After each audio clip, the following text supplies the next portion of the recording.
सुदीप की शादी एक सुंदर सी लड़की से 5 साल पहले हुई थी, लेकिन उसे हमेशा लगता था कि वह उसे धोखा दे रही है, क्योंकि उसकी पत्नी के कुछ व्यवहार बहुत ही संदिग्ध थे। वह चैटिंग करते समय लगातार हंसती और मुस्कुराती रहती थी। जब भी सुदीप उससे पूछता था कि वह किसे मैसेज कर रही है, वह कभी कहती उसकी माँ थी या कभी कहती कुछ दोस्त। वह अक्सर देर रात काम से घर पर आती थी। जब भी सुदीप ने उससे पूछा कि क्या चल रहा है, वह हर बार हंसती थी। वह सिर्फ इतना कहती थी, यह काम के कोई दबाव के कारण है, या कुछ और कारण बता देती। एक रात वह रात के 12 बजे दही और दूध लेने के लिए निकली। सुदीप ये जानने के लिए जागता रहा कि वह कब वापस आती है। वह 2:30 बजे वापस आई। अब बस इससे ज़्यादा सुदीप नहीं बर्दाश्त कर सकता था।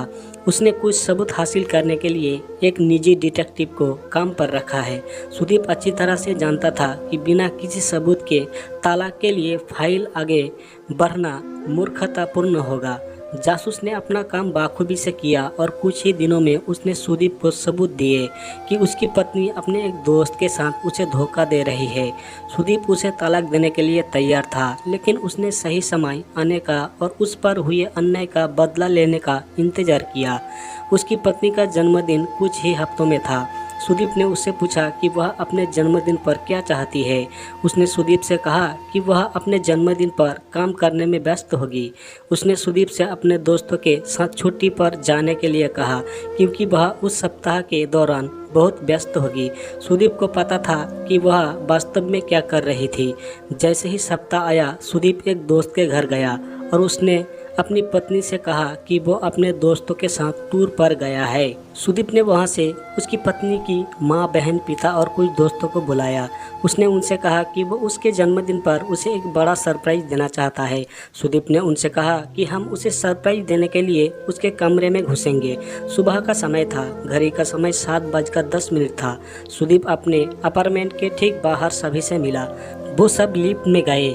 वो अब कुल मिलाकर 7 से 8 लोग थे। उसकी पत्नी की माँ के हाथ में जन्मदिन का केक था। उसके पिता के पास शैंपेन की बोतल थी। उसकी बहन के पास फूलों का गुलदस्ता था।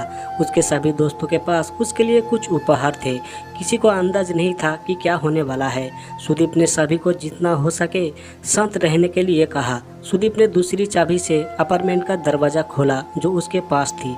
वो सभी सुदीप की पत्नी को सरप्राइज देने के लिए बेडरूम में घुसे और वहाँ दूसरे आदमी के साथ चैन से सो रही थी।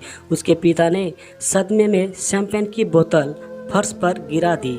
उसकी माँ ने केक के साथ भी ऐसा ही किया। सुदीप ने ऐसा दिखावा किया जैसे वो इस घटना से काफ़ी टूट गया हो और जैसे उसे कुछ भी पता नहीं था, और उसके दिमाग में बस यही चल रहा था, इससे अच्छा जन्मदिन का तोहफा कोई और हो ही नहीं सकता जो किसी पत्नी ने अपनी बेवफा पत्नी को दिया हो। कहानी अगर अच्छी लगी हो तो लाइक शेयर ज़रूर कीजिए, और इसी तरह की कहानी की वीडियो और पाने के लिए चैनल को भी ज़रूर सब्सक्राइब कीजिए। धन्यवाद।